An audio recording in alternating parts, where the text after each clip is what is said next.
Welcome to ClarityGrit, where we break down the psychology of growth, confidence, and self-respect.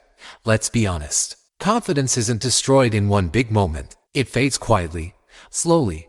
What's the most distressing aspect? Most people don't even realize it's happening. It's not the rejection, the failure, or the criticism that crushes you.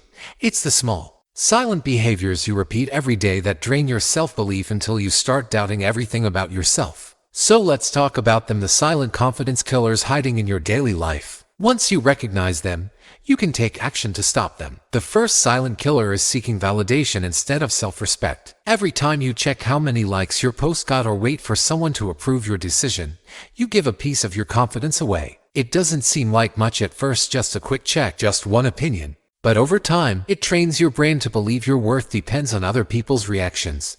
You start performing instead of living. You change your tone to be liked. You hold back your opinions so they fit in. You start dressing, speaking, and thinking based on what will get approval, not what feels true to you. And the dangerous part, you don't notice it. Because validation feels good, it gives you a quick hit of confidence, like sugar. But just like sugar, it leaves you empty after. Real confidence begins when you stop chasing validation and start building self-respect. Ask yourself, do I actually like the person I'm becoming, or am I just trying to be liked by everyone else?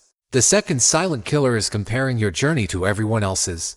Comparison is confidence poison. You scroll through social media and see people your age doing more, owning more, achieving more, and suddenly, your own progress feels small. But what you don't see is the full story. You don't see their failures, their insecurities, or their sleepless nights. You only see the highlight reel, the parts meant to impress, not the parts that show struggle. And yet, you compare your behind the scenes to someone else's best moments. That's like judging your book by someone else's movie trailer. Here's the truth.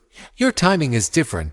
Your path is different. Confidence comes from playing your own game, not trying to win someone else's. When you focus on your lane, your progress multiplies. But the moment you look sideways, your speed drops. So stop asking, am I behind? Start asking, am I moving in the right direction for me? The third silent killer is negative self-talk. The voice in your head can be your greatest weapon or your worst enemy. Most people let that voice bully them all day long.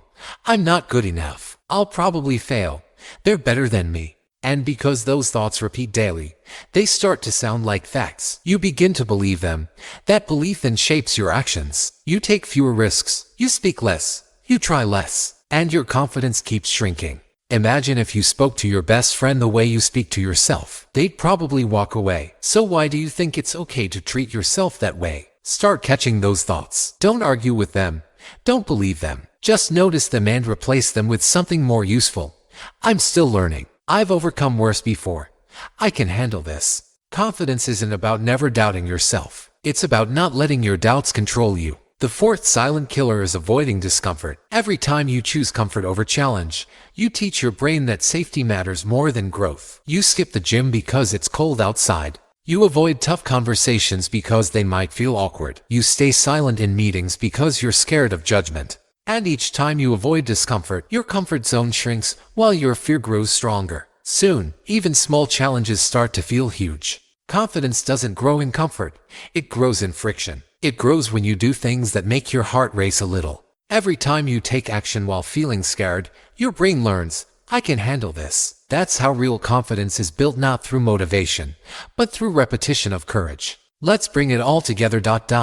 Confidence doesn't vanish overnight. It fades when you keep outsourcing your worth to others. It fades when you compare, when you speak badly to yourself, and when you choose comfort over growth. But here's the good news: you can rebuild it by respecting yourself even when no one's watching, by focusing on your own lane, by speaking kindly to yourself, and by choosing courage even when it's uncomfortable. Every small act of self-respect rebuilds a piece of your confidence. And soon, you'll start walking, talking, and thinking like someone who finally trusts themselves again. If this message spoke to you, don't just scroll away. Comment below which silent habit you're going to break first. Give this video a like if it helped you see yourself more clearly. And subscribe for more deep, honest talks about psychology, confidence, and growth. This is ClarityGrit. Stay strong, stay clear, and keep growing.